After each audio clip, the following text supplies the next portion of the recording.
Sino daw po yung nakarinig ng humihingi ng tulong ng anak niyo? Yun nga ma'am, ayaw ko na po yun din isabi sa'yo. May mga detalye po sa mga nangyari doon sa aksidente na hindi natin pakayang idetalye at pag-usapan sa ngayon dahil at this moment ay patuloy po yung paghahanap nyo ng justice. Opo, ang importante, wala nang mangyayari ulit. Wala nang ibang mahihirap na maging ganun katulad sa amin. Wala nang ibang ina na ang hirap pala mawalan ng anak. Aabutin pa natin na mayroon pa bang mangyari sa iba?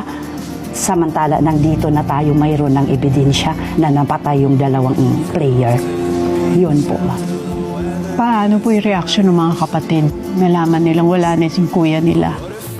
Siyempre, lahat kami may trauma pa hanggang ngayon. Bakit sa dami-dami daw ng player, bakit kapatid pa daw nila yung nawala?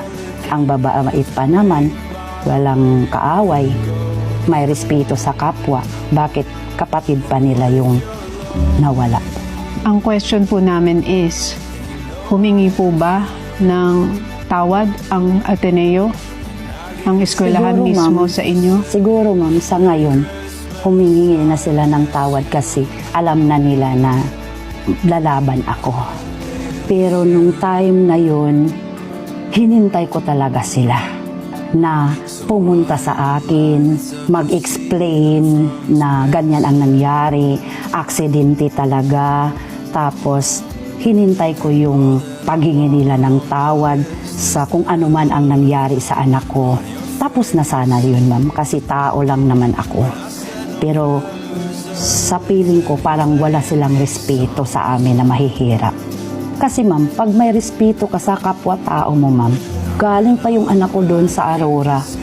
Galing doon, ma'am, hindi man lang nila binihisan, hindi nila linilisan, tapos parang sinabi lang nila, oy, kunin mo yung baboy doon na nakatay ko, dalhin mo dito sa Arlington kasi dito natin lalapain yan.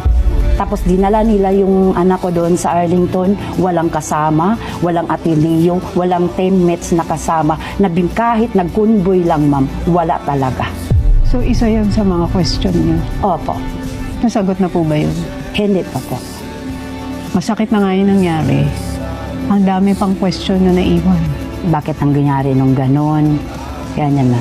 Sinong may kasalanan, sinong sisisihin, sino ang may responsibilidad sa nangyari sa anak ko, sino ang dapat, ang daming tanong. Kaya minsan may part na rin ng galit.